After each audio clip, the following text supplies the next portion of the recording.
নবী একদিন দরজায় এসে শেষ রাতে ডাকলেন, আস্তে করে দরজায় নক করলেন, ডাক দিলেন আবু বকর। মাত্র একটা ডাক দিছে, আবু বকর সিদ্দিক লাভ দিয়া দরজা খুলে দিয়া কয় লাব্বাইক ইয়া রাসূলুল্লাহ। শেষ রাত, গাঢ় ঘুম, একটা মাত্র ডাক দিল আবু বকর। আবু বকর লাফ দিয়া দরজা খুলে কয় লাব্বাইক ইয়া রাসূলুল্লাহ। নবী চমকে উঠলেন, থমকে দাঁড়ালেন। নবী আশ্চর্যান্বিত হয়ে গেলেন, চিন্তায় পড়ে গেলেন, এক ডাকে কেমনে উঠলো আবু বকর। মুসলমান মন দিয়ে শোনো, এত সহজে ইসলাম আসে নাই। ১৫০০ বছর আগে আমার নবী যখন দ্বীনের দাওয়াত দেওয়া শুরু করলেন, মানুষগুলা কি অত্যাচারটা আমার নবীরে করলো, কতভাবে অপদস্থ করলো, লাঞ্ছিত করলো, বারবার অ্যাটেম্প টু মার্ডার করলো, মরার জন্য পদক্ষেপ নিল। আল্লাহ তার বান্দাকে হেফাজত করেছেন। এই নবীজিকে আল্লাহ ডেকে কয়, নবী গো, চেষ্টা তো আর কম করলেন না, মক্কায় বোধহয় আর থাকা হবে না। আপনি অনেক চেষ্টা করছেন, কোনোদিন কাউরে একটা ধমক দেন নাই, একটা গালি দেন নাই, আমানত নষ্ট করেন নাই, কোনো ভিক্ষুক আপনার দরজায় এসে খালি হাতে যায় নাই, আপনি কখনো ওয়াদা খেলাফ করেন নাই, আত্মীয়তার সম্পর্ক ছিন্ন করেন নাই। তারপরেও মনে হয় মক্কায় বুঝি আপনার আর থাকা হবে না, প্রস্তুত থাকবেন হুকুমের অপেক্ষা। সুবহানাল্লাহ বলবেন না? নবীজি কথাটা কারোর সাথে শেয়ার করলেন, তিনি একমাত্র শেয়ার করলেন চরম পরম প্রিয় বন্ধু হযরত আবু বকর সিদ্দিক।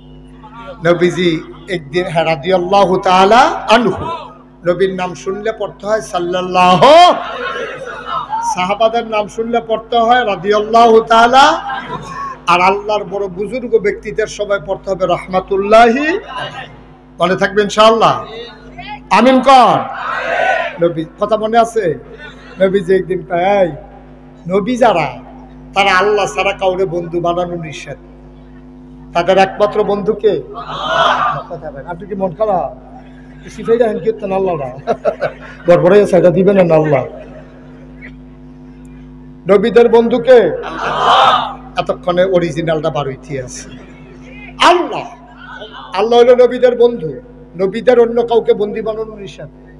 সংসারও চলন লাগবে, দিকে সংসার করে, কিন্তু অন্যকে বন্ধু বানানো নিষেধ। নবীজি একদিন কয়, এই আমার যদি আল্লাহ হুকুম করতো, এই নবী গো, আপনি দুনিয়াতে একজন বন্ধু বানান, তাইলে আমার আবু বকরকে আমি বন্ধু বানাইতাম। তাহলে বন্ধুটা কি অপ্রিয় না প্রিয়? দূরের না কাছে? সুবহানাল্লাহ বলবেন না? এখন আল্লাহ বলছে, নবী গো তৈরি থাকেন, যে কোনো সময় যদি চলে যাওয়া লাগে, চলে যাওয়া লাগবে। কিন্তু এই নবীজিরে প্রস্তুত করতে আছে পরীক্ষার আগে দিয়া।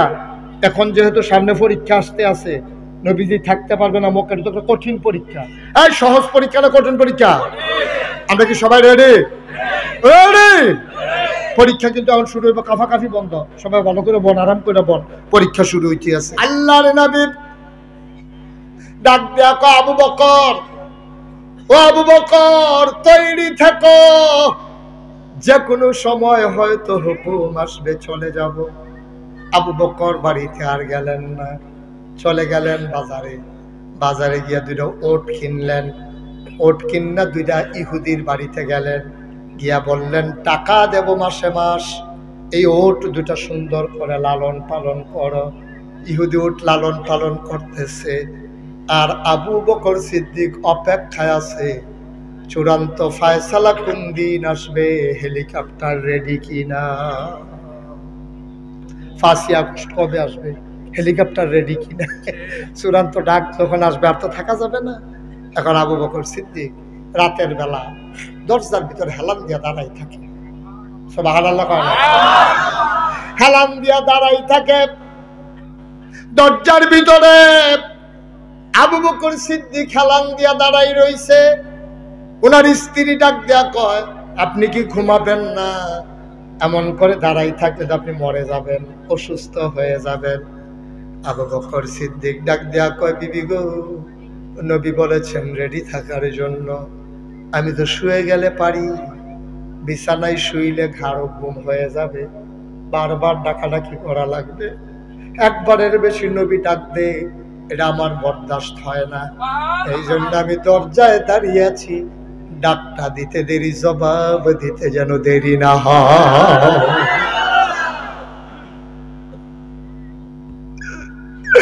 বিবি ডাক দিয়া কয়, ও স্বামী, আপনি ঘুমাইলে কি উঠতে পারবেন না? আপনার তো মারাত্মক কষ্ট হচ্ছে। আবু বকর সিদ্দিক ডাক দিয়া কয়, কষ্ট মেনে নেওয়া যাবে, কিন্তু নবীর দুইবারের ডাক মেনে নিতে পারবো না। ঠিক ঠিক দিন গেল, রাত গেল, সপ্তাহ গেল, নবী একদিন দরজায় শেষের সাথে ডাকলেন, আস্তে করে দরজায় নক করলেন, ডাক দিলেন আবু বকর। মাত্র একটা ডাক দিছে, আবু বকর সিদ্দিক লাভ দিয়া দরজা খুলে দিয়া কয়, লাব্বাইক ইয়া রাসূলুল্লাহ। শেষ রাত, গাঢ় ঘুম, একটা মাত্র ডাক দিল আবু বকর। আবু বকর লাভ দিয়া দরজা খুলে কয়, লাব্বাইক ইয়া রাসূলুল্লাহ। নবী চমকে উঠলেন, থমকে দাঁড়ালেন। নবী আশ্চর্যান্বিত হয়ে গেলেন, চিন্তায় পড়ে গেলেন। এক ডাকে কেমনে উঠল আবু বকর? আবু বকর রে, এক ডাকে তুই কেমনে টের পাইলি? আবু বকর কইয়া, রবি গো, আপনি যেই দিন বলেছিলেন তৈরি থাকো, এই দিনের পর থেকে আমি আবু বকরের পিঠ আর বিছানায় লাগে নাই। কি প্রাণ, কি ভালোবাসা! এমনে এমনে হয় নাই। আল্লাহ তো নবীর ব্যাপারে নিজেই ঘোষণা করে দিলেন, ওয়ামা আরসালনাকা ইল্লা রাহমাতাল লিল আলামিন। নবী গো, যত জায়গায় আমি আল্লাহ রব, তত জায়গায় আপনি রহমত। আরো কত মজার কথা, কষ্ট হচ্ছে আপনাদের? আল্লাহ কয়, ফাবিমা রাহমাতিন মিনাল্লাহ, فبما رحمة من الله لنت لهم ولو كنت فظا غليظ القلب لانفضوا من حولك فاعف عنهم واستغفر لهم وشاورهم في الأمر فإذا عزمت فتوكل على الله ইন্নাল্লাহা ইউহিব্বুল মুতাওয়াক্কিলিন। নবীর মনটা বড় ভালোবাসা, নবীর মনটা বড় প্রেম। ও মুসলমান, নবীর শুধু ভালোবাসা আর ভালোবাসা। মুসলমান, মন দিয়ে শোনো। এবার আবু বকর সিদ্দিককে যখন বললেন, এবার আবু বকর সিদ্দিককে নবী বের হলেন, আল্লাহর নবী বের হয়ে গেলেন। হ্যাঁ ঠিক আছে, ঠিক আছে, আলের ধরে বইয়া থাকেন না, এটা ইয়া দুইটা খোড়া মোড়া বইয়া দড়ি মড়ি দিয়ে বান্ধিতে পারছো না। আগে কি জায়গাটার মধ্যে লাড়াটা পড়ছে দেখছেন, ষড়যন্ত্র। হ্যাঁ যাও, ব্যাটারি যাও, হ্যাঁ তোমারও দাও, ঠিক আছে যাও। হাতে মনে করছে আচ্ছা যাই হোক, মারহাবা কর। সাইন্টিফিক আমার নবী, কত বড় যুদ্ধ বিশারদ, কত বড় তার মেধা যোগ্যতা। যাবে মদিনায়, হাঁটা দিছে মদিনার উল্টা দিকে। যাওয়ার কথা মদিনায়, কারণ আস্তে আসুন। আবু বকর সিদ্দিক আর কিছু জিগায় না, কয় চারটা লোক। নবীজি তো আমার কথার লগে কোনো চিন্তা নাই, নবীজি তো আল্লাহর বুদ্ধিতে চলে। সুবহানাল্লাহ বলবেন না? নবীরা কার বুদ্ধিতে চলে? আপনার মতো তো বোকা না, ওনারা আল্লাহর ইশারায় চলে। ও মুসলমান, আবার আল্লাহর নবী উল্টা দিকে হাঁটলেন। হাঁটতে হাঁটতে রাত শেষ হয়ে গেল, পূর্ব আকাশে সূর্য হাসে, আলোকিত হয়ে গেল গোটা পৃথিবী। আবু বকর সিদ্দিক ডাক দেয়া কয়, নবী গো, এখন যদি কাফেররা এসে দেখা ফেলায়, আমাদেরকে তো অ্যারেস্ট করে ফেলবে, মেরে ফেলবে, কি করব? আল্লাহর নবী ডাক দেয়া কয়, আবু বকর রে, এত টেনশনের দরকার নাই। ওয়ালা তাহিনু ওয়ালা তাহজানু ওয়া আনতুমুল আ'লাউনা ইন কুনতুম মুমিনিন। কোনো চিন্তা নাই, কোনো পেরেশানি নাই। মুমিন যদি হও সফল কাম হবাই হবা। দুনিয়ার সবাই মিলে তোমারে পায়ে ধরে যদি টানে 1 ইঞ্চি নামাইতে পারবে না। আল্লাহ যদি চুলে ধরে টান মারে, ঠিক কিনা? সবাই মিলে বিরোধিতা করলেও তুমি কিচ্ছু করতে পারবা না। আল্লাহ যদি তোমার পক্ষে থাকে, মানলাহুল মাওলা ফালাহুল কুল, যার জন্য আল্লাহ তার জন্য সব।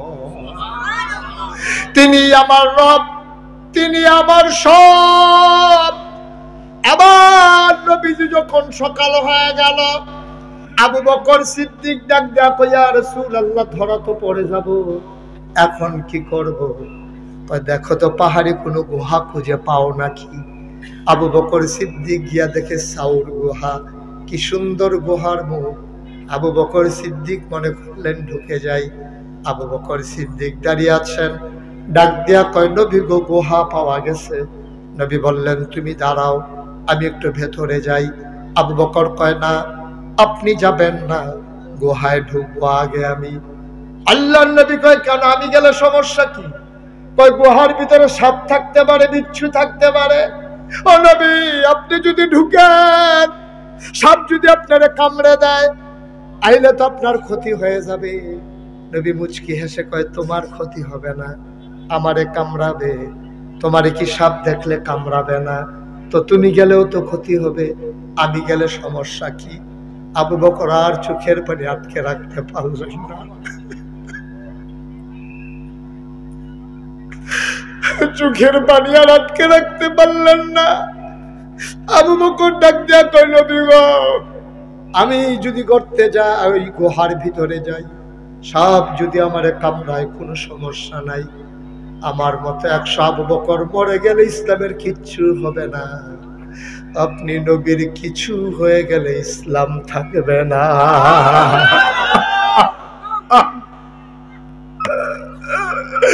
আমি আবু বকর মরে গেলে ইসলামের কিচ্ছু হবে না। আপনি নাই তো ইসলাম নাই। আমি মরে যাই, আপত্তি নাই, আগে দেখে আসি গুহার ভিতরে সাপ বিচ্ছু আছে নাকি। আবু বকর ঠিক ঠিক ঢুকলেন, পরিষ্কার করে দেখলেন কিচ্ছু নাই। এবার আবু বকর বাইরে এসে কয়, আহলান সাহলান মারহাবা, মোস্ট ওয়েলকাম, আজকে আসেন, গুহার ভিতর আপনাকে স্বাগতম। নবী ঢুকলেন, বললেন, আবু বকর, ক্লান্ত শরীর, ঘুমোতে পারি নাই, বড় তন্দ্রা, বড় দুর্বল মনে হচ্ছে, একটু ঘুমোতে মন চায়। আবু বকর বলে, কোনো চিন্তা নাই।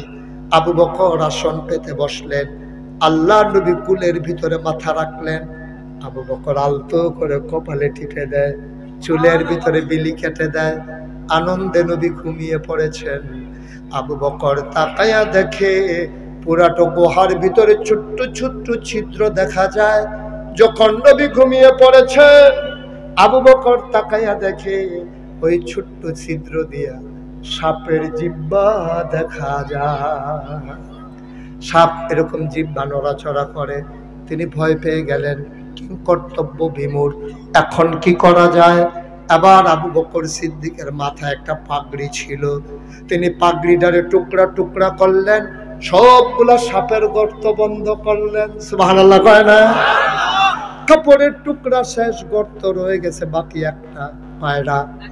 কাপড়ের টুকরা আর নাই, নাই, গর্ত একটা রয়ে গেছে। আবু বকর সিদ্দিক চিন্তা করতেছেন, এখন কি করব? গর্ত তো একটা বাকি আছে, কি করব? আমার নবী আমার কুলে ঘুমায়, সাপ যদি এসে কামড়ে দেয়, আমি এখন কি করব? হঠাৎ তার মাথায় বুদ্ধি আসলো। তিনি একটা পা কোনো মতে নবীর মাথা মোবারকের নিচ থেকে আস্তে আস্তে সরালেন। পাটা গর্তের মুখের ভিতরে মন চাপা দিয়ে বসে আছেন। বিষাক্ত সাপ বারবার বের হতে চায়, আবু বকরের পায়ের জন্য বের হতে পারে না। ছোবল মেরেছে আবু বকরের পায়ের ভিতরে, শরীরটা নীল হয়ে গেল, চোখের আওয়াজ চলে আসতেছে, মুখে বিষের যন্ত্রণায়। ঠোঁটটারে কামড় দিয়ে রেখেছেন, আওয়াজ যদি আসে নবীর ঘুম ভেঙে যাবে, আওয়াজ থামানো গেল, কিন্তু চোখের পানি থামানো গেল না।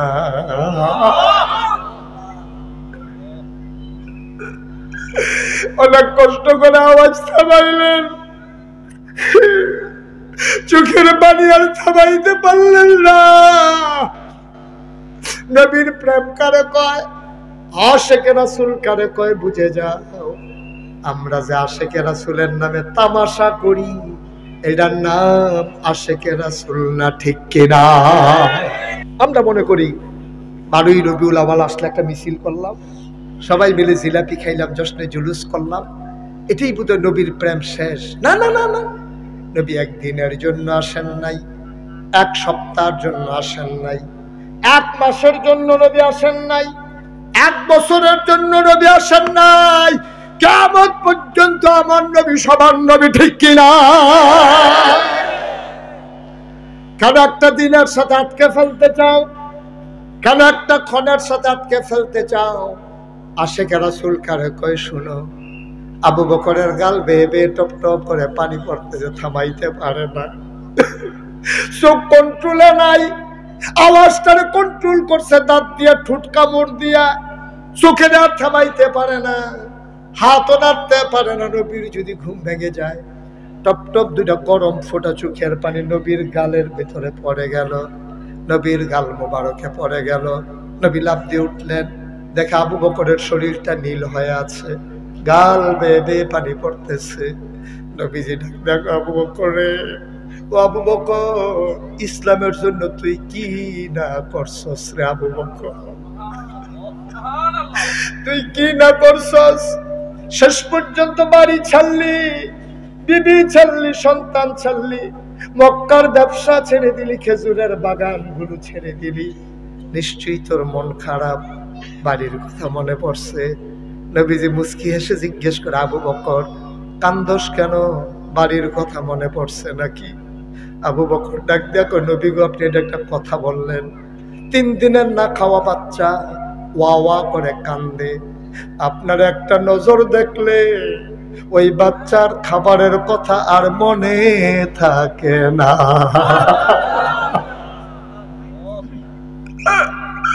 চুলা আগুন জ্বলে না, আপনার এক নজর দেখলে পেটের ভিতরে খিদা থাকে না, আর সেই নবী আমার কুলে তার মাথা মুবারক, আর আমি আপনার দিকে ছায়া ছায়া বাড়ির কথা চিন্তা করবো, এটা আপনি বুঝলেন কেমনে গো নবী?